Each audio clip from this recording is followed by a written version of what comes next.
Hola, ¿qué tal? Soy Alicia Macías, consultora en e-commerce y desde aquí te quiero ayudar a mejorar tu presencia digital, captar más clientes y conseguir más ventas online. Y para ello tenemos hoy aquí con nosotros a un súper invitado que es Jean-Noël Saunier, cofundador de growthhackingcourse.io.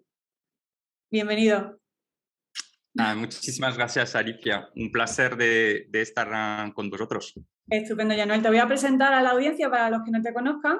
Jean-Noël Vale. cuenta con una dilatada experiencia en el mundo digital y es un emprendedor nato. Ha fundado diferentes negocios desde 2001 como Flumotion Services, My Twin Place y actualmente Growth Hacking Course.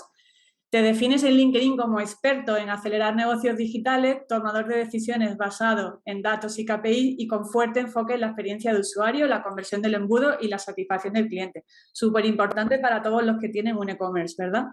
¿Quieres aportar algo Ah, más sobre tu experiencia, Jean-Noël?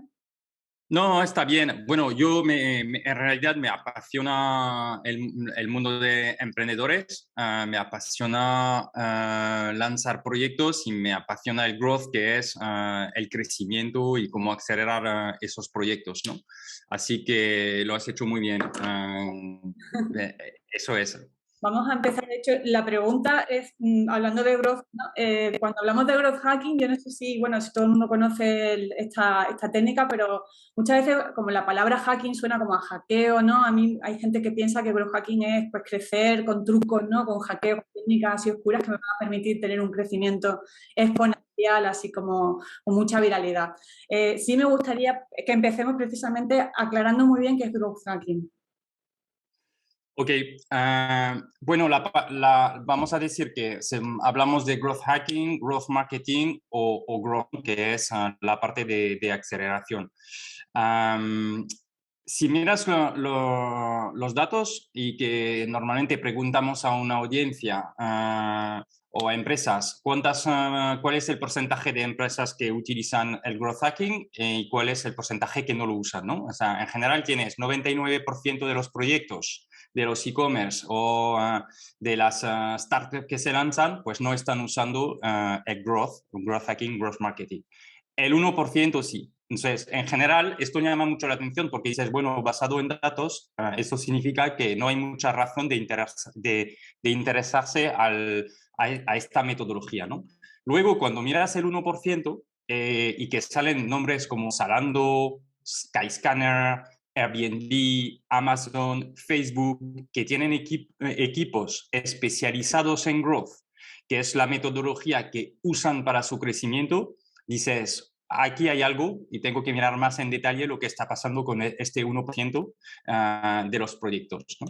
Entonces, lo primero que diría es que abrimos la mente porque detrás de este 1% hay algo que puede impactar e interesar a muchísimas e-commerce, tiendas online, proyectos que están en fase de crecimiento o que quieren crecer, porque en general cuando preguntas a fundadores si quieren crecer, la mayoría te dicen que sí, ¿no? Claro. Pero si les preguntas qué estás haciendo para crecer, ¿tienes algo implementado específicamente para esto? ¿Cuál es tu KPI y cómo lo haces crecer? Pues ahí empiezan las conversaciones de, bueno, es verdad que, ¿sabes? Este interés, ¿no? ¿En qué está? O sea, en realidad lo has dicho perfectamente. El problema es que asociamos el growth hacking a trucos, ¿vale? Y eso es un problema desde el principio. ¿Por qué? Porque las empresas que han crecido se han mediatizado a través de algunos trucos que en realidad son experimentos que han funcionado.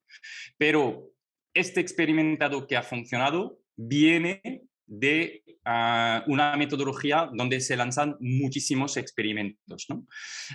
Se mediatiza uno, pero detrás hay algo más, que es que esas empresas en fuerte crecimiento, ¿vale? Utilizan la metodología de growth que hace que lanzamos experimentos basados en hipótesis de crecimientos, ¿no? Y esto se hace de forma regular.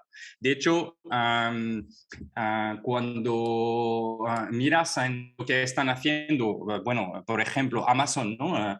Lo que dice es, pues en realidad el éxito que hemos tenido en Amazon está basado en el número de experimentos que lanzamos por año, por mes, Ujú. por semana por día y podríamos seguir, porque hoy es flipante el número de experimentos que están haciendo, ¿sabes? Y cojo un ejemplo como Amazon porque esto lo han, desde los principios, lo tienen en la cultura de la empresa y podríamos coger otros ejemplos. Esto no significa que todos queremos ser Amazon.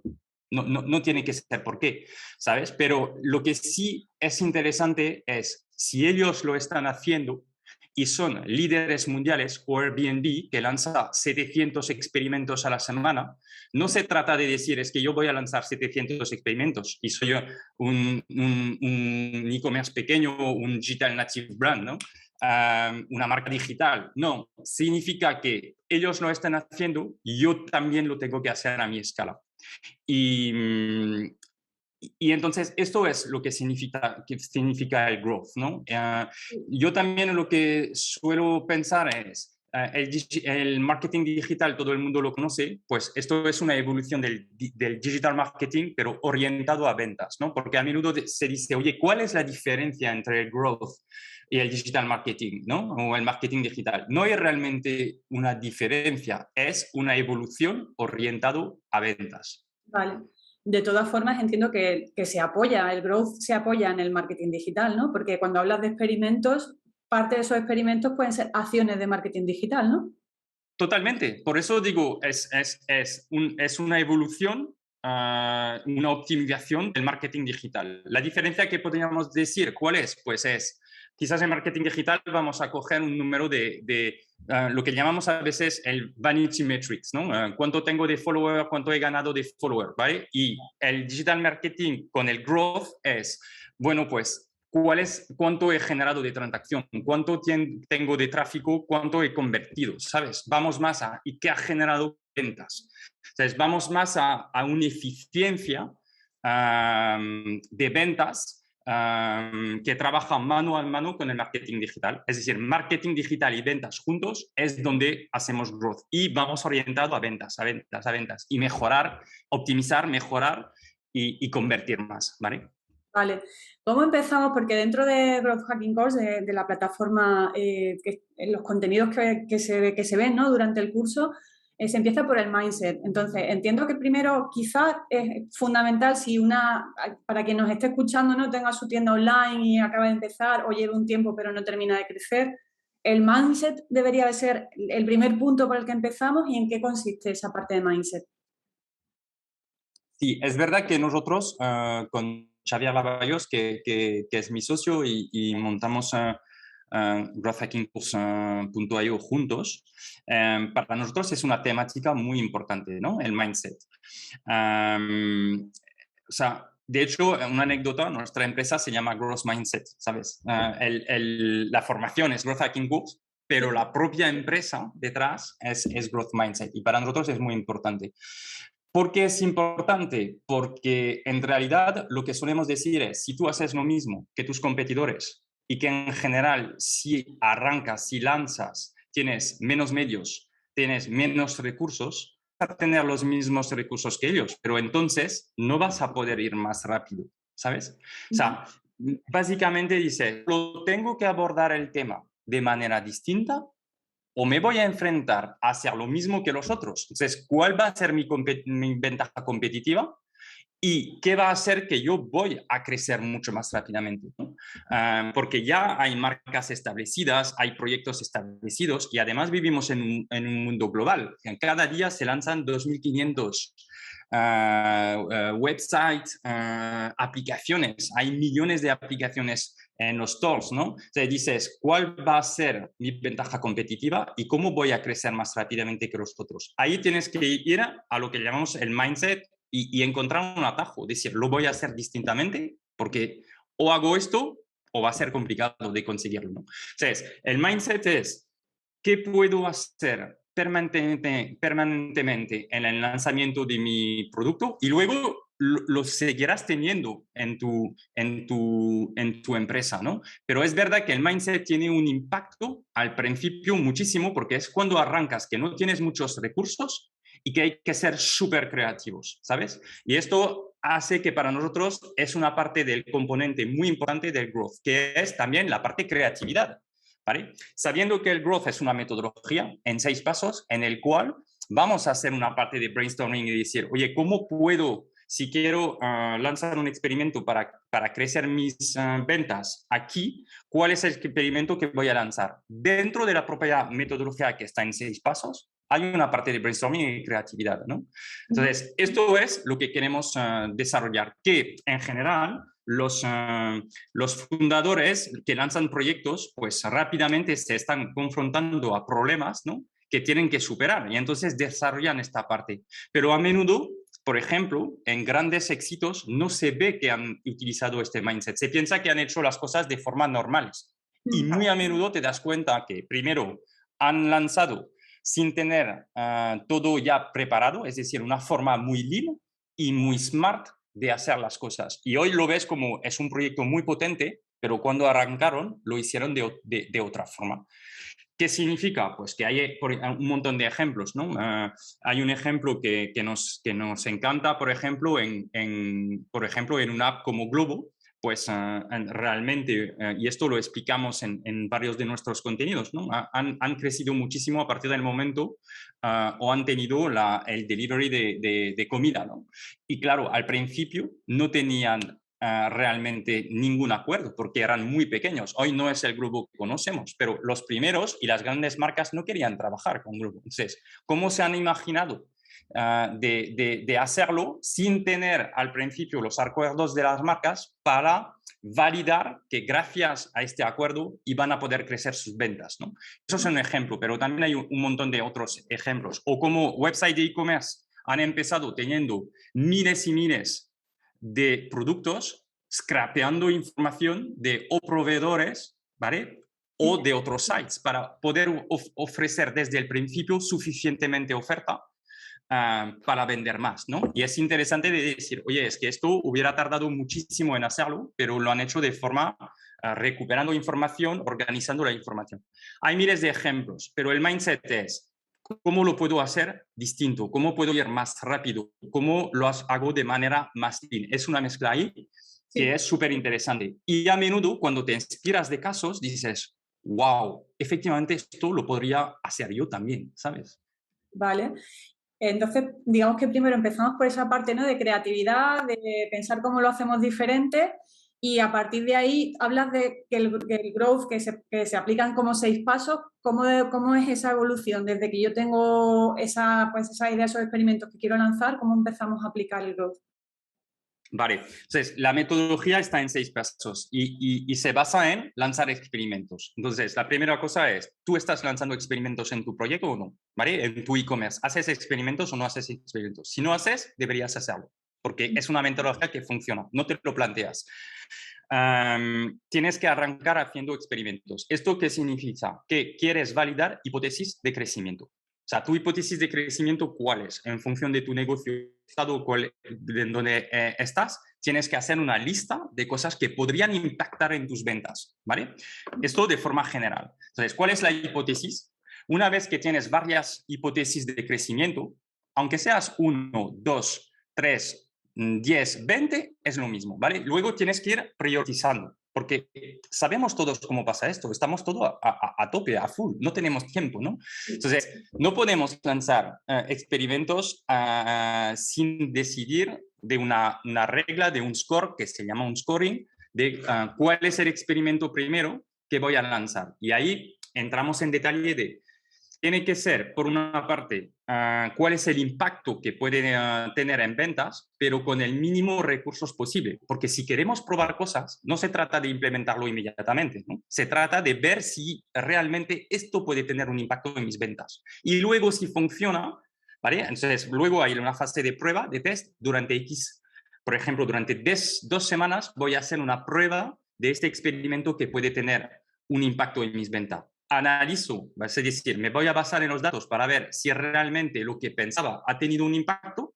Lo voy quizás a iterar porque digo, ostras, no he tenido tanto impacto, pero sí que puede haber algo, entonces itero y decido, ¿lo guardo? No lo guardo, ¿vale? Básicamente, vamos a hacer un porcentaje, sobre 100 experimentos o sobre 10 experimentos, vas a tener 2 que vas a guardar e implementar. Es decir, lo vas a decir, ostras, esto está funcionando, lo guardo, y 80 que en realidad has aprendido, ¿no? Ujú. Y eso es muy interesante porque hablas con growth manager de empresas en fuerte crecimiento, muchos te dicen, al final es un tema de ventaja competitiva también sobre lo que has aprendido frente a tus competidores. Como estamos siempre en una carrera, hay que ir más rápido. Sí, Lo que no te ha funcionado es que en realidad lo has aprendido y esto te sirve para seguir mejorando tus experimentos y ver cómo encajar tu producto y vender más, ¿no? Entonces, hay una fase ahí de aceptar que, y de que hay experimentos que no van a funcionar, ¿sabes? Pero hay experimentos, por ejemplo, explicamos un caso en Airbnb de un cambio que dices tampoco es tan importante, pero que tuvo un impacto en las ventas de un 30% cuando lo pusieron en marcha, ¿no? Y es un ejemplo muy conocido, que es los favoritos, ¿no? Que a partir del momento un Airbnb tenía favoritos, sabían intenciones de viaje y esto ha mejorado muchísimo, o sea, han mejorado el número de favoritos que los usuarios guardaban y esto ha tenido un impacto en ventas, ¿vale?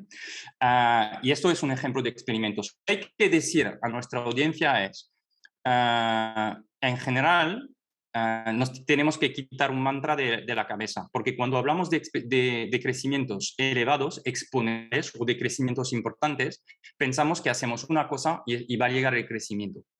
Y esto no suele pasar. La realidad es que los crecimientos vienen de pequeñas mejoras, ujú. ¿vale? Entonces, si lo piensas fríamente, dices, vale, para llegar a 100% de crecimiento, que es una bestialidad, o un 50, ¿vale? No va a llegar de cambiar una cosa y llego a 50% de crecimiento. No, voy a hacer varios cambios o voy a hacer varias iteraciones, experimentos que me van a traer un porcentaje que concatenado va a generar un 50% de crecimiento este año, ¿sabes? Por ejemplo, de venta o un 100%, pero no vendrá de una sola acción. Por lo tanto, tenemos que lanzar muchas acciones y verlas que funcionan.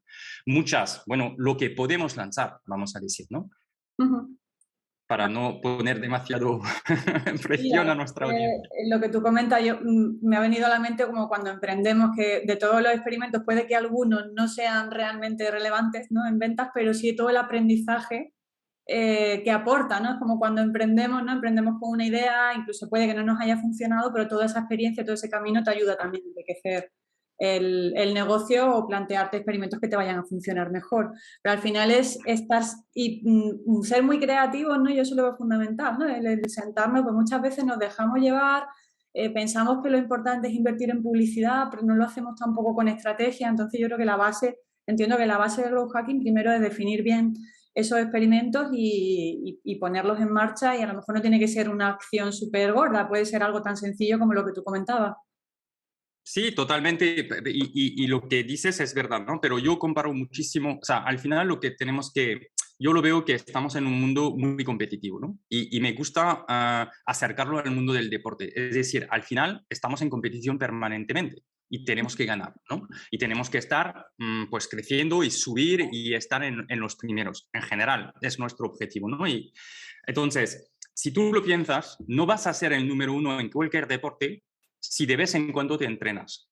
Esto no puede pasar, no suele pasar, ¿sabes? No vas a decir, no, es que la semana que viene me entreno y veremos lo que pasa en el partido, ¿no? O en competición. No, te pones una rutina, te pones una metodología, te vas mejorando, vas analizando lo que estás mejorando y vas creciendo, ¿no? O sea, entonces, al final lo que quiero decir es, lo mismo que harías en deporte o en muchas cosas es lo que vas a hacer también en tu propio proyecto, ¿vale? Lanzar experimentos, ver lo que funciona, mejorar, medir cuáles son los resultados para crecer y mejorar tus objetivos y tus KPIs, ¿no? Y fijarte los objetivos muy claros. Vale, por ejemplo, se me ocurre cómo conseguir los 100 primeros clientes, ¿no? Yo acabo de empezar con mi e-commerce y venga, me planteo conseguir los 100 primeros clientes. ¿Qué técnicas podríamos o cómo podríamos aplicar ahí el growth hacking para marcarnos o para conseguir ese objetivo? Vale, entonces, esto es, yo diría que hay como tres etapas, ¿no? En la vida de un proyecto. Lanzamos y tenemos que encontrar el mercado. hay lo que llamamos el product market fit, es decir, nuestro producto encaja y empezamos a tener ventas y vemos que esto está funcionando y que hay una satisfacción de los usuarios, que esto es muy importante. Y luego hay lo que llamamos el scale, ¿no? Son 3 etapas de proyectos. Lo digo para que nuestra audiencia pueda pensar en qué momento están. Claramente la metodología funciona, pero tu manera de pensar y de escalar será distinta. Entonces tú dices, vale, estamos lanzando, necesitamos nuestros 100 primeros clientes, claramente estamos en una fase de prueba de nuestro producto y de lanzar, ¿no? Una fase de lanzamiento. Todavía no tenemos el product market fit, lo tenemos que encontrar, ¿vale? Y esto será nuestro objetivo. Eso es lo primero. Si piensas claramente, en general en esos momentos tú no tienes muchos medios, ¿vale? Entonces, no vas a ir arrancando inmediatamente con técnicas, por ejemplo, de paid, que serían, bueno, voy a ir adquiriendo usuarios, o sí puedes hacer una prueba, pero la lógica es, yo voy a paid una vez que ya sé que tengo un coste de adquisición que puedo controlar, que sé que voy a transaccionar y que sé que tengo un lifetime value razonable para entender cuánto tengo que invertir en Pay. Si no, los proyectos que arrancan con Pay se pillan en general el presupuesto y como no tenían un producto que todavía está listo, pues van a tener problemas, ¿no? Entonces, estamos en una fase muy de mindset, de pensar, de decir, oye, si tengo que conseguir 100 clientes, voy a hacer cosas que no escalan quizás después, pero que tengo que hacer, ¿no? Entonces, ejemplos. Yo no sé cuál es tu producto, tu proyecto, ¿no? Pero a mí, ejemplos, ¿no? Si es un nuevo producto que estás lanzando y que quieres probar, pues hay una técnica que es muy interesante en Growth que es Other People Network, ¿vale? Cuando solemos lanzar, no tenemos tráfico, ¿vale? Y tenemos que ir a buscar el tráfico. En realidad lo que tenemos que ir a buscar son usuarios. Usuarios, un buyer persona que pensamos que podría encajar con nuestro producto, nuestras ventas, nuestra tienda, ¿no? Estos están en otras redes. Nuestros usuarios están en otras redes hoy en día, ¿sabes? Entonces es cómo me apalanco sobre otras redes para conseguir, por ejemplo, mis próximas ventas. Entonces, la audiencia que nos escucha puede pensar, ¿pero qué significa esto? ¿Vale? Entonces, vamos a aterrizarlo. Por ejemplo, lanzo un producto. Pues hoy hay plataformas como Kickstarter, por ejemplo, y un montón más, que te permiten de lanzar en preventa tu producto que todavía no está prefabricado y que vas a generar que ellos tienen base de datos de early adopters que están dispuestos a comprar un producto que se lance en el mercado, ¿no? Esto es una forma de lanzar un nuevo producto y de venderlo con un precio, ventaja para el usuario, que tendrá un precio más atractivo, que será en el futuro, pero ventaja para ti, creas una comunidad y creas compradores cuando no tienes producto, ¿vale? ¿Por qué cojo esto? Porque es un ejemplo. La mayoría de las personas dirían, bueno, pues primero vamos a producir el producto, ¿vale? Y luego lo vamos a vender. En esa mentalidad de mindset de growth sería, es que si el producto te funciona, intentamos de venderlo antes de tenerlo, porque si no funciona, ya he producido y tengo los productos en casa. ¿Qué hago con ellos? ¿Sabes? Entonces, eso es un ejemplo. Kickstarter, por ejemplo, estaba siguiendo un proyecto potente pues, que ha vendido más de 3.000 productos antes de producirlos. A través de una campaña así. Y hay miles de ejemplos, ¿no? Eso es un ejemplo. La otra es apalancarte sobre redes sociales. O sea, vemos que hay una forma hoy de llegar a los usuarios a través de las redes sociales sin estar pagando al principio, ¿sabes? Sobre un Instagram. En Facebook era el caso más antes. Claramente, ahora mismo tenemos que ir a buscar redes sociales donde hay un reach orgánico interesante.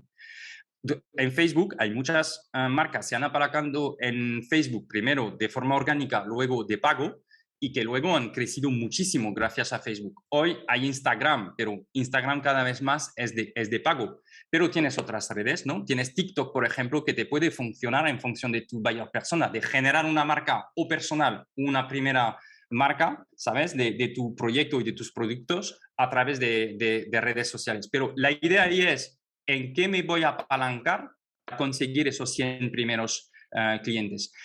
Si tú eres, por ejemplo, vendes una tecnología para e-commerce, pues podrías ir en LinkedIn y decir, mira, voy a mirar los que están usando en grupos, grupos de Facebook, grupos de LinkedIn, quién está usando una tecnología competidora en e-commerce, ¿vale? Y yo voy a ofrecer a esos usuarios que ya están usando de utilizar la mía porque es mejor. ¿Cuál es tu ventaja competitiva? Es mejor. Pues si es mejor, entonces tengo que atacar también clientes de competidores, ¿no? De la misma forma, tienes herramientas como BuildWith, por ejemplo, que te permiten de saber, oye, cuáles son las tecnologías más usadas y quién usa esas tecnologías, ¿vale? Entonces puedes identificar ya clientes existentes, ir a LinkedIn, contactarles a través de LinkedIn y empezar a decir, mira, voy a conseguir mis primeros clientes de esta forma porque sé que están usando una tecnología competidora. Hay un montón de maneras de hacerlo. Lo importante es tener claro rápidamente y probar el buyer persona, tener claro mi ventaja competitiva y probarla. Y creo que apalancarse sobre redes existentes, ¿no? Es una forma de poder arrancar. Lo que pasa es, yo vamos, mi experiencia con la gente con la que trabajo, que tendemos a apalancarnos en redes y yo creo que también muchas veces es complicado crecer en redes y darse a conocer en redes, ¿no? También al final ahí, bueno, pues la creatividad tiene que ser muy fuerte y aparte también yo creo que si no nos apoyamos de la mano de la publicidad es muy complicado, ¿no? Hacer esa captación porque podemos estar como hormiguitas todo el día publicando en redes, pero si no vamos más allá, no es una red para validar de forma rápida, ¿no? Lo que es bueno, el producto que estemos vendiendo, ¿no? Esa es mi sensación muchas veces cuando nos apoyamos en redes. Bueno, es que, oye, depende, creo, del estado del proyecto, pero si empiezas a lanzar y vas con paid, pues la probabilidad es que o tienes algo muy potente que va a funcionar inmediatamente y esto lo puedes probar, o tienes que encontrar realmente tu posicionamiento, tu marca, tus productos, ¿sabes? Depende del tipo de producto, pero competir con tus líderes del mercado en paid sabiendo que ellos ya saben cuánto les cuesta a un usuario, ya sabes el anti-value y que lo tienen con equipos preparados, Pero, a mí me parece un reto también cuando lanzas, ¿sabes? Porque dices, ostras, voy a gastar mi presupuesto en competir. O sea, imagínate, tienes que competir contra Booking o Airbnb hoy, te vas a paid, empiezas y con dices, Paid no competamos con otros ostras, días, ¿no? Sería complicadísimo competir con Paid con ellos, claro. Ahí también exacto. me surge ahí la otra pregunta que yo creo que muchas veces la relacionamos con el growth hacking, el tema de la viralidad, ¿no? ¿Cómo conseguir ese efecto viralidad para luchar quizás, ¿no? con esos presupuestos de Paid que tienen las grandes empresas? ¿No? Yo creo que Sí.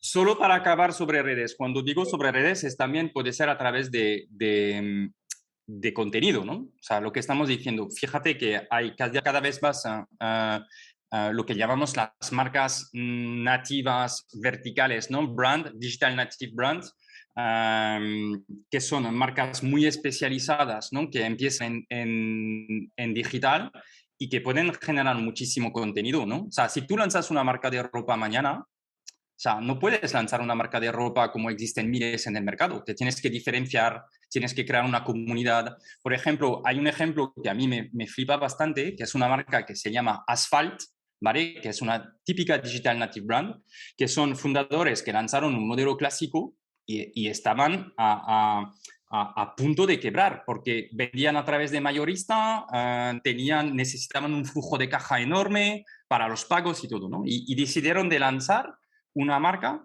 donde los propios usuarios, o sea, primero en basics, en básicos, pero de calidad, ¿vale? Y cuidando el medio ambiental, o sea, tendencias actuales. Y además, lo que hacen es prevenden todo. Es decir, te dicen, mira, yo he comprado ropas, ¿no? Entonces, y analizado cómo funcionan. Entonces te dicen, mira, esta ropa te va a costar tanto. En realidad el precio sería más alto, pero como me ayudáis a preparar esta ropa y lo elegimos juntos en comunidad, tenemos una ventaja. Eso sí, no te lo voy a entregar mañana. Es que no necesitamos todo mañana también, ¿sabes? Pero te explican cómo fabrican, te explican cómo eligen el producto, te explican por qué han elegido esta materia, por qué tiene este corte, esta ropa. Y sabes, al final te impactan como usuario y dices, y cuando recibes, tienes una experiencia de recibir este producto.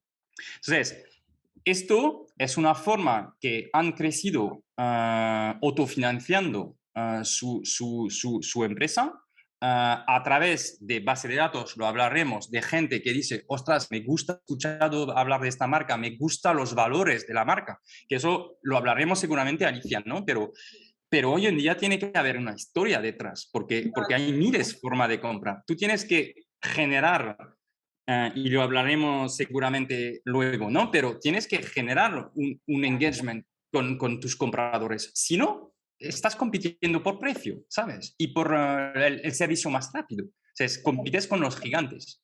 Bueno, no me quiero enrollar, ¿no? Estoy totalmente de acuerdo, me venía también a la mente, y yo siempre la pongo de ejemplo, y la vi en entrevisté en el programa a Pepe de Minimalism Brand, que justamente también juega mucho con los valores de la marca, la sostenibilidad, que hoy en día es fundamental, y de hecho también hacen preventa, es decir, no vamos a lanzar una mochila y antes de lanzar la mochila le preguntan a toda su base de datos cuál es su mochila ideal.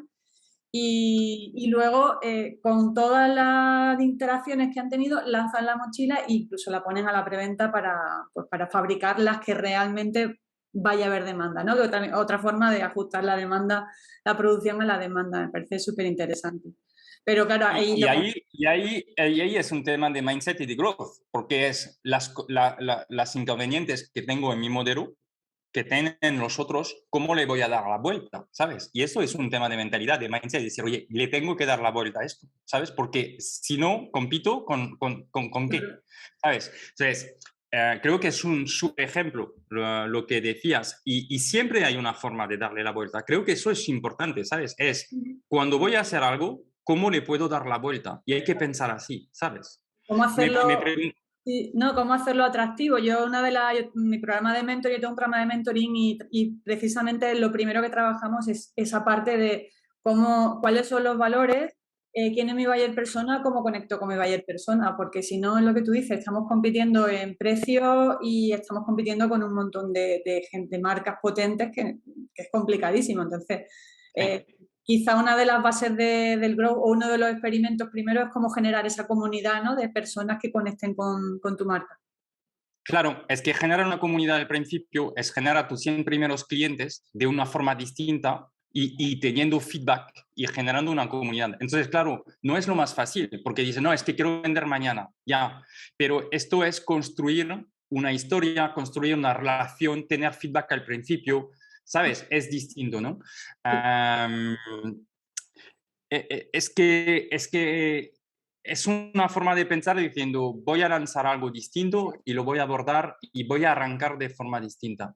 Yo creo que, o sea, si lo pensamos, Alicia, hay tres pilares en la venta. O sea, en la distribución en general tienes número de oferta, porque la gente busca cada vez más productos, ¿no? La oferta que vas a ofrecer, el precio, es decir, cuál es el precio que voy a pagar. Y realmente precio, oferta, servicio. ¿Cuáles son las garantías que voy a tener? ¿No? Diría que esos tres pilares son los pilares de la distribución y de la venta en general. Entonces, es complicado de posicionarse en los tres, ¿no? Si vas por precio, va rápidamente. Entonces, le voy a dar una vuelta desde el principio a esos tres temas. Sobre todo, si empezamos y que no tenemos dinero. Claro, si eres un Rakuten y que lanzas una nueva cosa, es muy distinto de si estás ¿sabes? En tu casa y dices, no, es que esos productos me molan, los vamos a fabricar, los vamos a vender. O como arrancaron sites de productos ecológicos hace 8, 9, 10 años, ¿no? O sea, entonces, creo que es importante de pensarlo muy bien cuando estamos lanzando y cuando queremos crecer nuestro producto, pues en esos pilares, cómo me posiciono y qué voy a añadir más frente a esto, ¿no? Que puede ser, por ejemplo, la experiencia. Es decir, voy a ofrecer una experiencia distinta que cada vez más e-commerce están ofreciendo también.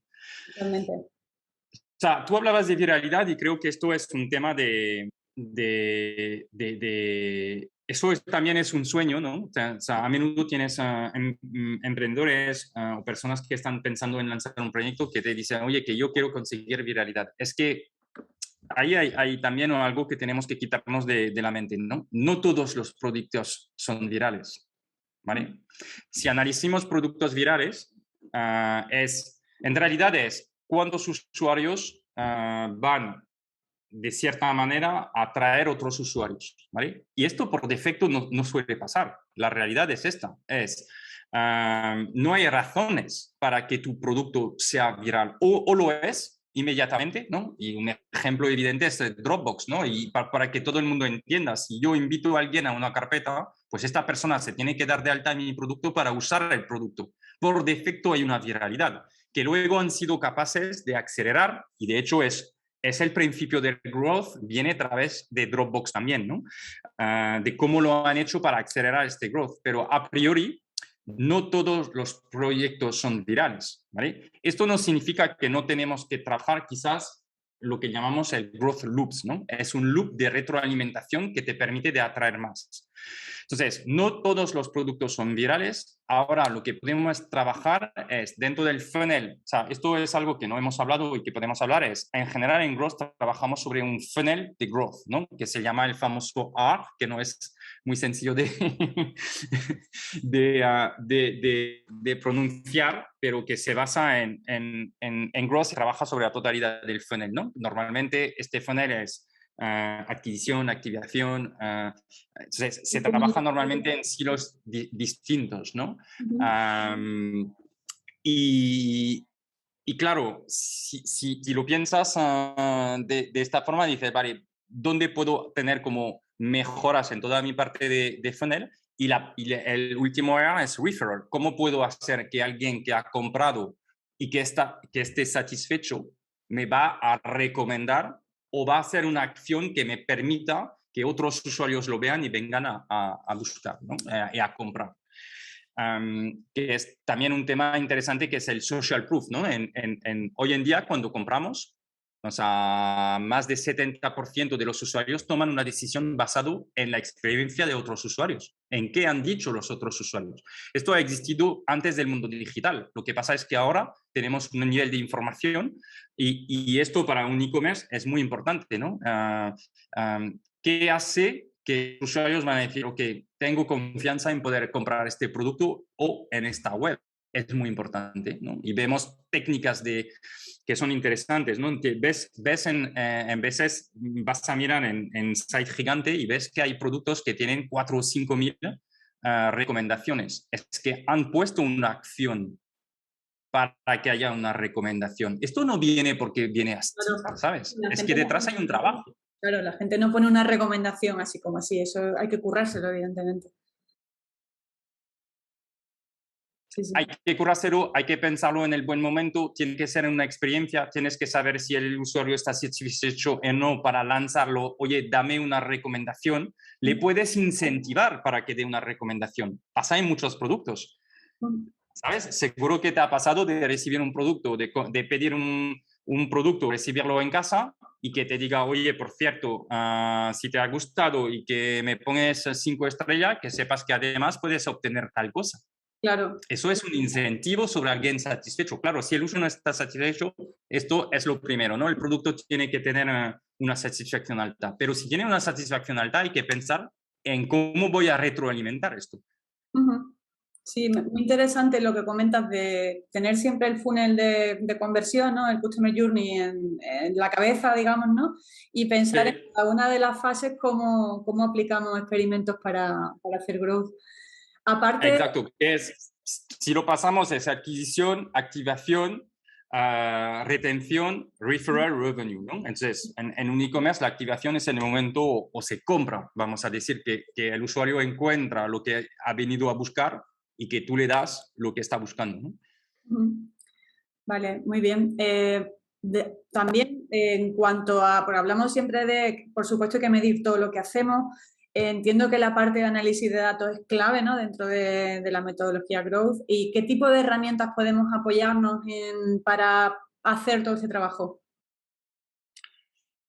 Um, Bueno, en general hay un montón de herramientas desde, o sea, de medición, ¿no? Dices, Sí, para bueno, medir. edición o incluso otra, o apoyarnos también, ¿no? En otras técnicas como puede ser, bueno, hablábamos, el copywriting, por ejemplo, también es un punto que teníais vosotros dentro del curso. Entiendo que analítica es fundamental, también aplicar experimentos en la parte de experiencia del usuario de la web puede ser también clave, ¿no? El hacer pruebas A/B testing, me imagino que puede ser Claro. dentro del growth hacking clave, ¿no? O sea que hay muchas metodologías y herramientas, ¿no? Para ir Sí, definiendo y controlando esos experimentos, ¿no? totalmente. El copywriting es una parte importante, como decías, para mí, para dos razones, ¿no? Lo primero es, si lo piensas, estábamos diciendo hay que contar historias, es decir, hay que generar un engagement entre tu comunidad, la gente que viene y enganchar una historia. Esto, las historias viene de la parte copywriting, ¿no? De cómo, cuál es tu tono de comunicación. Es algo que no siempre se explica mucho en growth, pero la parte de marca, de brand, depende mucho también del tono y de la manera de comunicar, ¿no? Entonces, creo que el copywriting ahí tiene un impacto muy importante. ¿Cómo te vas a comunicar, ¿no? Tu forma de comunicar con tu audiencia para que haya como un engagement. Y la otra parte es conversión. Es flipante, y tú lo sabes perfectamente, de ver que la conversión puede depender muchísimo, o sea, depende muchísimo del copywriting, de cómo en pocas palabras explicas.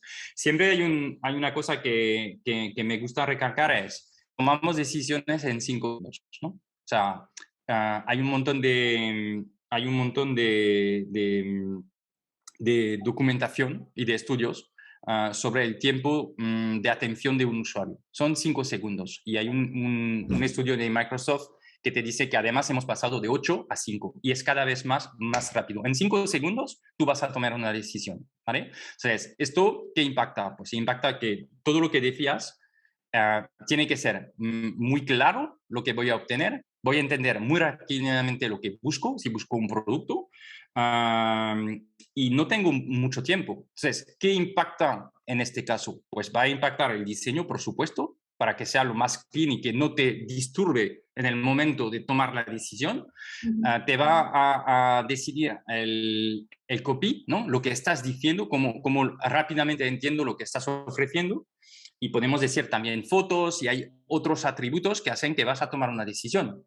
Pero lo importante es de pensar, cada vez que lanzo algo, en 5 segundos voy a tomar una decisión. Eso significa paid, por ejemplo, cuando tiene, o sea, el copywriting y los ads. En 5 segundos tengo que entender lo que me estás ofreciendo. Landing page, páginas de productos. O sea, realmente tengo que entender muy rápidamente si estoy en el buen sitio o no, ¿vale? Luego en páginas de producto puedes pasar más tiempo porque ya tienes un interés, pero la captación del usuario son 5 segundos. Y ahí es muy importante, ¿no? De tener esto claro cada vez que lanzamos, porque tendencia, todos, y solemos seguir haciéndolo en explicar muchísimo las cosas, ¿no? Y entonces dices, pero es que en 5 segundos tienes que tenerlo claro y esto no te deja mucha maniobra de explicar muchas cosas. Cuanto más simple, impactante, mejor. Bueno, eso es algo que podemos decir. Y luego decías... Medir, ¿no? En la parte de análisis, experimentos, hacer A/B testing, ¿no? Analizar también el comportamiento de los usuarios dentro de una vez que llegan a mi página o a la landing, ¿no? Ver cómo se comportan, ¿no? Para ver si tienen interés realmente o ese diseño que comentamos es suficientemente claro para que esa persona llegue, se encuentre a gusto, navegue. Toda esa parte de herramientas también es pro, ¿no? Una de las entrevistas que he hecho hace poco es a Ricardo Tallar, que es experto en Crono, que también es fundamental a la hora de convertir, ¿no? El tener muy claro qué es lo que nos está funcionando y si el usuario realmente está percibiendo todo lo que le Sí, sí, intentando. esta parte también hace parte El growth hacking es una mezcla un poco, ¿no? También de todo lo diría que de herramientas. sí, diría que es una metodología de experimentación como una metodología basada en la experimentación que también pues integra parte, por ejemplo, copywriting, ¿sabes? No es que el copywriting es algo que sabemos la importancia, ¿no? Pero dentro de la parte de crecimiento y de optimización, pues es clave, ¿no? Y son ejemplos. Y los datos también, o sea, al final lo que queremos es tomar decisiones basado en datos, que es muy fácil de decir y mucho más complicado en general de ponerlo en marcha y más que ponerlo en marcha, de luego sacar la información esencial que necesitas, ¿no? Porque lo que también solemos tener es un montón de información y de decir, vale, pero ¿cuál es la información clave dentro de esto, ¿no? Y de bajarlo. Entonces, una cosa que a mí me encanta es también tener KPIs claros, ¿no? Una cosa en Growth que es importante es tu North Star Metric, es decir, tu métrica clave en tu negocio, ¿no? Y definir muy bien su North Star Metric parece muy sencillo, pero no lo es. Y de hecho es interesante, ¿no? Porque cuando el fundador de BlaBlaCar en España, Vincent, comenta que han ido evolucionando, ¿no? Su North Star Metric y que un día hablando con el fundador de Waze se dieron cuenta que su North Star Metric era un pelín distinto de lo que tenían ellos en mente. Entonces, ostras, parece muy sencillo, pero no lo es, ¿no? Es el KPI clave de tu proyecto, que mide ventas, satisfacción de los usuarios y tu estado de proyecto, ¿no? De cómo crece tu proyecto y de cómo performa. Eso luego lo bajas a KPI y eso es muy importante porque si no tienes los buenos KPI, tienes un montón de datos y dices, pero ¿por dónde empiezo? Entonces, en realidad, yo diría, lo importante es tener los KPI del proyecto, luego KPI en función de los departamentos cuando ya los proyectos van creciendo y seguir esos KPI con los datos, ¿no? Y de entrar con una base de KPI importante, porque si no nos podemos perder muchísimo en la parte de datos. ¿Sí? Muy bien, pues estamos llegando ya al final del programa. La verdad es que me encanta estar aquí hablando contigo. Para mí es un tema apasionante y bueno, podría seguir preguntándote muchas más cosas, pero quizá a lo mejor incluso te invito luego, hacemos una sesión segunda, ¿no? Para entrar en más detalle, pero sí que me gustaría, pues, por un lado, así a modo de resumen, para la gente que nos está escuchando que tiene e-commerce, una última recomendaciones finales por tu parte y si quieres compartir también algún caso de éxito. Vale. O sea, yo lo que diría es, bueno, cada proyecto es distinto y hay cosas que pueden variar, ¿no? Pero hay una cosa muy interesante que es, en general, 99% de los usuarios van a venir y no van a convertir. Esto es el primer dato, ¿sabes? Importante. Lo segundo dato que tenemos que guardar en mente es 5 segundos para tomar una decisión, es lo que va a tener tu usuario, ¿vale? Entonces, plantéate todo lo que haces para atraer y tener atracción de mente de usuarios en 5 segundos. Luego, la otra cosa es, los usuarios suelen volver 9 veces antes de transaccionar, ¿vale? Es decir, hay que reimpactar a esos usuarios, porque a la primera no van a convertir, la mayoría se van a ir y tenían una intención, venían en tu web por algo, porque si no, no hubieran venido, ¿vale? Pero se van a ir. Tienen que volver 9 veces, ¿vale? Basado en esto dices, ¿qué pongo en marcha para ser capaz de recuperar una parte de este tráfico que se va a ir? Porque necesito estar hablando con ellos, ir madurando la decisión y reimpactarlos, porque la conversión no va a venir de un día al otro, ¿no? Entonces, intentar de captar una parte de tu tráfico y no dejar irse el usuario sin empezar a tener un dato que te permita de comunicar con él es primordial, ¿no? Y todavía hay muchos proyectos o e-commerce que son cosas que no quizás podrían poner más énfasis en esto. Y es clave, porque la realidad es que si necesitas 9 meses para que un usuario vuelva, ¿qué ponemos en marcha para que vuelva 9 meses y con qué dato lo podemos hacer?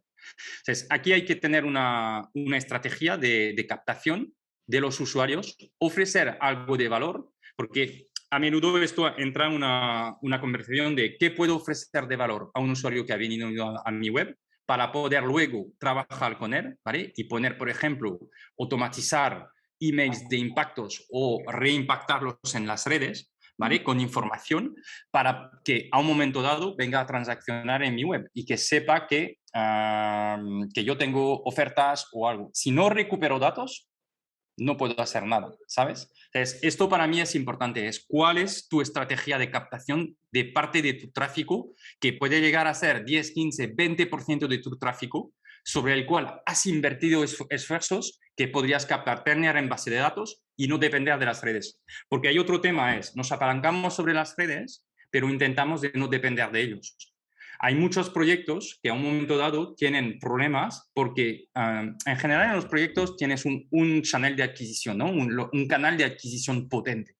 Y este canal puede cambiar. Confiamos en algoritmos de Google, de Facebook, de Instagram, que pueden cambiar de un día al otro. Entonces, mi recomendación es, cuanto más rápidamente podéis crear una relación con el usuario, captar este usuario, generar un engagement y que tu negocio depende de tu base de datos y no solo de las redes sociales, importante, porque las redes pueden cambiar mañana, su algoritmo ha pasado muchísimas veces y ya vas a estar en un problema. Y todos estamos ahí, tenemos que pensar cómo lo vamos a hacer.